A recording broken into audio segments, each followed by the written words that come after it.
ये जो आरएसएस और मनुवादी कल को स्कूटर पे घूम रहे थे, झुग्गियों में रह रहे थे, छोटे छोटे मकानों में रह रहे थे, वो आज सब बड़ी बड़ी गाड़ियों में घूम रहे हैं, बड़े बड़े फार्म हाउसेस बन गए उनके। वो सब हमारा तो है क्या ना, हम लोगों ने मेहनत से नौकरी में गए, मेहनत नहीं, से हमने सब कुछ किया। मेहनत से उन्होंने डकैतियाँ डाली हैं, मेहनत से उन्होंने चोरियाँ की हैं, मेहनत से उन्होंने अडानी जैसे लोग बनाए हैं। ये कौन सी मेहनत हुई है पिछले 9 साल में? एक मोटरसाइकिल भी नहीं थी जिसके पास, वो मर्सिडीज़ आ गई। ऐसी कौन सी मेहनत है? चोरी की मेहनत नहीं चलेगी उनको सबको। ये सारी मर्सिडीज़ 12% विरोध में आ गए, जातीय जनगणना के खुलकर विरोध कर रहे हैं। ये देखिए लोग बिल्कुल करेंगे ही, वो तो शुरू से कर रहे थे।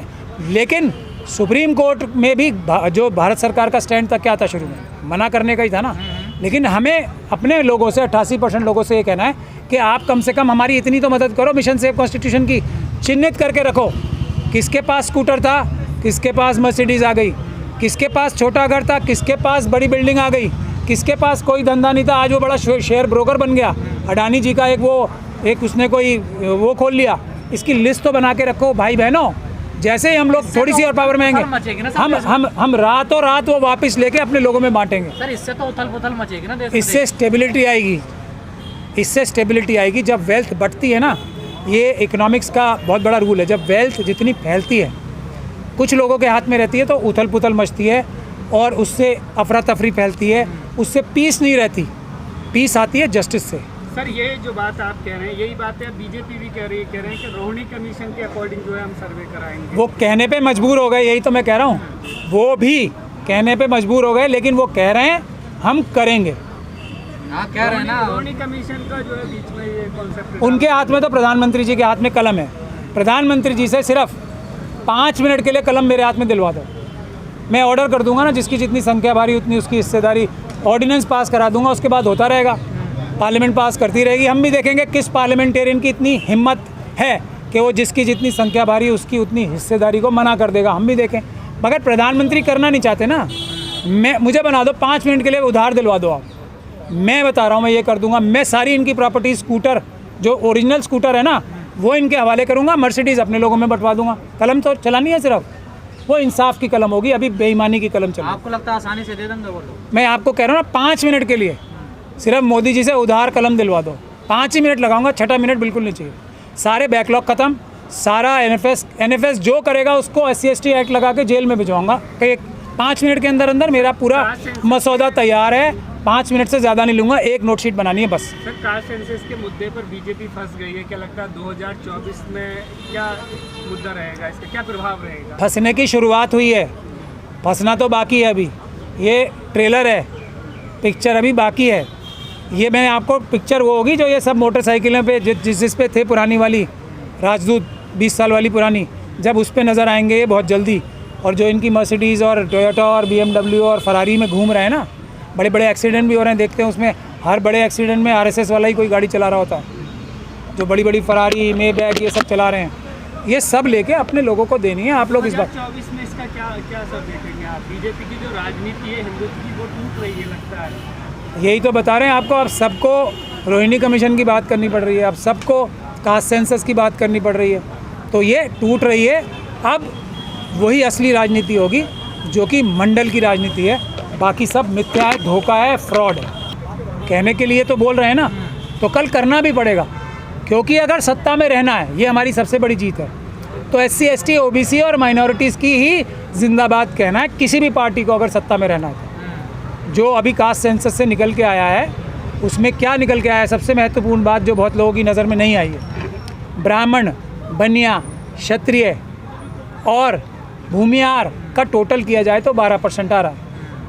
तो बाकी सब हम 88% तो बिहार में ही हैं। तो आप ये बात समझ लीजिए, जो भी 88% की बात करेगा वही राज करेगा। और सिर्फ देश पे ही नहीं, किसी भी राज्य में, किसी भी पंचायत में, किसी भी कॉरपोरेशन में, किसी भी असेंबली में, और जब भी पार्लियामेंट बनेगी तो फिर भी वही करेगा ना 12% वाला, 88% नहीं। करेगा ना। देखिए अब राज 88% वाला कहेगा, अब पिरामिड उल्टा होने वाला है।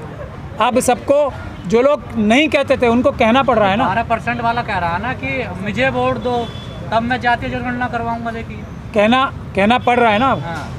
कहना पड़ रहा है ना, पहले तो कभी नहीं कहा। तो ये फर्स्ट स्टेप है। इसे हमें वोट भी तो मांग रहे हैं ना। देखिए हमारी 2024 में सरकार बनाई है, तब हम जातीय जनगणना कराएंगे। देखिए आज से पहले इन सब लोगों ने वोट नहीं लिए, इन सब पॉलिटिकल पार्टीज ने वोट नहीं लिए, इस बात को बगैर कहे। लिए हैं ना, हिंदुत्व के नाम पे लिए हैं ना वोट, भाई को भाई से लड़ा के, बहन को बहन से लड़वा के वोट लिए हैं। अब वोट मांगने का जो एक तरीका है उसमें आप इतना बड़ा पैराडाइम शिफ्ट नहीं देख रहे। अब हिंदुत्व या हिंदुत्वा वो बहस बंद हो गई ना, अब जनेऊ की बहस बंद हो गई ना, अब असली मुद्दे आ गए हैं। ये हम समझते हैं। प्रधानमंत्री कह रहे हैं कोई जाति पाति नहीं होती, गरीबी से बड़ी कोई जाति नहीं है देश में। हाँ, मगर मैं ये कह रहा हूँ कि गरीबों में भी ज़्यादा बड़े गरीब, ये 88% है। तो सबसे पहला नंबर किसका आना चाहिए? जो ज़्यादा गरीब है ना, जो गरीब भी हैं और उनके साथ कास्ट का और दूसरे बर्डन भी हैं, जिनके ऊपर दूसरा वज़न भी है, सिर्फ गरीबी का ही वज़न नहीं है, उनके ऊपर एक और वज़न कास्ट का भी है। तो उनका ख्याल पहले रखना चाहिए ना। प्रधानमंत्री जी देखिए, वो तो जो उनको बोला जाता है वहाँ से, मोहन भागवत जी कुछ बोल देते हैं, कुछ वो बोलते रहते हैं, उनको कुछ खुद के तो विचार होते नहीं हैं। सर ये जातीय जनगणना तक सीमित नहीं रहेगा ना। अब आप लोग कह रहे हैं कि मर्सिडीज किस पे है, कितने फ्लैट है, कितने प्लॉट है, किस पे कितनी ज़मीन है, ये सब की बात कर रहे हैं ना आप लोग। तो नहीं, बिल्कुल कर रहे हैं ना। हाँ। कल मोदी जी के पास कितने पैसे थे, यही बता दो आप मुझे। फकीर हैं वो तो। नहीं, फ़कीर के पास तो एक मोटरसाइकिल भी नहीं थी ना। आज इतने पैसे कहाँ से आ गए? ये और मोदी जी का तो सबसे छोटा एग्जाम्पल है, वो तो प्रधानमंत्री हैं, तो उनके पास तो पैसे तो क्या इसका भी ज़्यादा बंटवारा करोगे आप लोग? करेंगे। मतलब आप हैरान हो रहे हो इस बात को, इसका तो सबसे पहला बंटवारा होगा। बीजेपी जो है वो हमेशा अपराधियों के साथ खड़ी होती है। देवरिया में देख लो, सत्यनारायण दुबे और प्रेम यादव आपस में दो नरसंहार हुआ। अब वो आरोपी भी कोई मिश्रा जी निकल रहे हैं, और बुलडोजर किन के घर पे चल रहा है? यादव जी के घर पे। क्यों चल रहा है? क्योंकि वो पिछड़े समाज से आते हैं।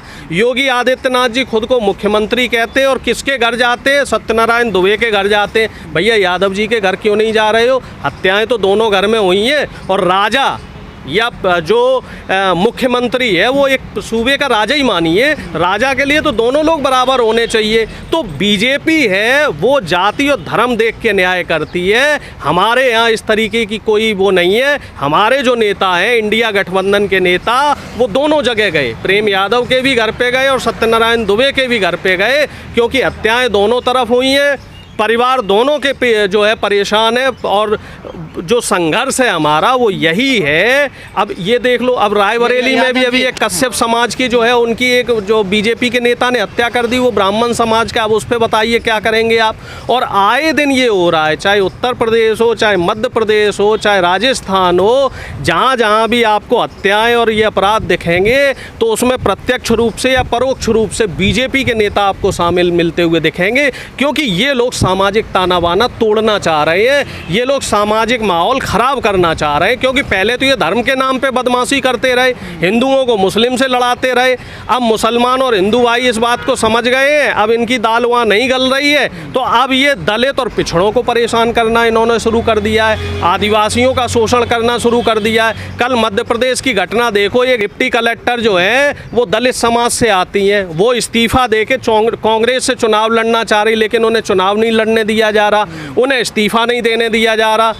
मध्य प्रदेश की जो सरकार है, प्रशासन के लोग उनके कपड़े फाड़ रहे हैं। ये तो आप बहन बेटियों के साथ करते हैं, और किसके साथ?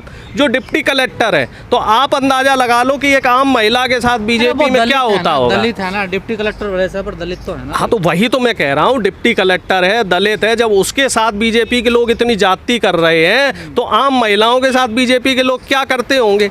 आप अंदाजा लगा लो ना कि इनकी जो मानसिकता है वो देश के जो बहुजन है उनके लिए क्या होगी। हमारा संघर्ष इसी बात को लेके। यादव जी आप पढ़े लिखे इंसान है, सामाजिक न्याय के पक्षधर रहे हैं। ये जो कांग्रेस है या बीजेपी है या आम आदमी पार्टी है, खासकर ये जो तीन पार्टियां हैं, ये जो सेल बनाती हैं, पिछड़ा cell, SC cell, ST cell, इन सेलों के क्या मतलब होते हैं? अब देखो साहब, ज़्यादा बड़ी बात हम करें कि हमने तो अपने राष्ट्रीय अध्यक्ष ही एक दलित बनाए हुए हैं, और हम क्या बड़ी बात करें आपसे।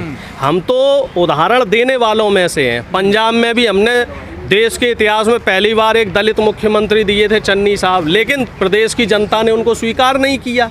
तो इस चीज को तो जनता को भी देश के- समझना पड़ेगा, इस चीज को जनता को भी समझना पड़ेगा कि अगर हम जातीय व्यवस्था को तोड़कर सामाजिक न्याय की बात करते हैं तो जनता को हमारा ये साथ देना कांग्रेस ने पड़ेगा। एहसान कर दिया क्या दलितों पे, दलित राष्ट्रीय अध्यक्ष बना दिया उन्होंने? नहीं, एहसान नहीं किया, हम तो सामाजिक न्याय की एक मिसाल बना रहे हैं। एहसान हम क्यों करेंगे साहब? प्रधानमंत्री बनाओ ना दलित को। प्रधानमंत्री भी बनेंगे दलित। हाँ। इससे पहले भी जो है मुख्य पद जो रहे, अहम पद रहे, हमने राष्ट्रपति, पहले राष्ट्रपति हमने ही दलित दिए थे, KR नारायणन जी, वो हमारी सरकार में राष्ट्रपति बने थे और दलित राष्ट्रपति थे और आज तक के सबसे अरे मजबूत सर, मैं राष्ट्रपति रहे। प्रधानमंत्री की बात कर रहा हूँ। प्रधानमंत्री भी दलित बनेंगे और देश की जितनी व्यवस्थाएं हैं, चाहे वो न्यायपालिका हो, चाहे वो आपकी शिक्षा व्यवस्था हो, चाहे वो अफसरशाही हो, हर जगह जो दलित शोषित वंचित समाज है उसकी पूरी मेरा भागीदारी सवाल रहेगी से और जनसंख्या के मेरे हिसाब सवाल से रहेगी। दूसरी तरफ चले। मेरा मतलब ये है कहने देखिए भाई, का, अब देखो बीजेपी पार्टी की हम बात नहीं कर सकते, हम आम आदमी पार्टी की बात नहीं कर सकते, हम तो अपनी पार्टी की बात कर रहे कांग्रेस में भी है हैं ना कि ये। हमारी पार्टी में, हमने तो बोल दिया ना आपको, जो हमने राष्ट्रीय अध्यक्ष ही हमारे दलित है, हमारे यहाँ तो इस तरह की कोई बात ही नहीं है। ये सेल बनाने का क्या मतलब नहीं, होता है? सेल तो हर जगह ही है, हर अल्पसंख्यक जगह कहाँ प्रकोष्ठ है भी है, बताइए? हर पार्टी में, बीजेपी में भी है और समाजवादी पार्टी में भी है। समाजवादी पार्टी में अंबेडकर वाहिनी है, पिछड़ा वर्ग प्रकोष्ठ है, दलित प्रकोष्ठ मतलब होते हैं? है। क्यों देखिए बनाए जाते ऐसा हैं? है कि जो मुख्य प्रकोष्ठ में अगर कुछ व्यक्ति जो अंतिम पायदान वाले हैं वो एडजस्ट नहीं हो पाते हैं तो उनको इन प्रकोष्ठों में जो फ्रंटल ऑर्गेनाइजेशंस हैं उनमें एडजस्ट ये किया पहचान जाता बताई है। जाती इस है। तरीके नहीं, ऐसा नहीं है। अब देखो साहब, एक बुद्धिजीवी प्रकोष्ठ है कांग्रेस में, इस तरीके से प्रोफेशनल कांग्रेस है, प्रोफेशनल कांग्रेस भी एक डिपार्टमेंट है, एक डिपार्टमेंट आपका साहब जवाहर मंच करके है। तो अलग अलग विभाग, एक स्पेशलाइज, अब ऐसे आप समझ लो किसी अस्पताल में आप जाते हो तो एक तो हो गया साहब जनरल फिजिशियन, ठीक है, जो पूरा आपका मोटा मोटा इलाज करेगा।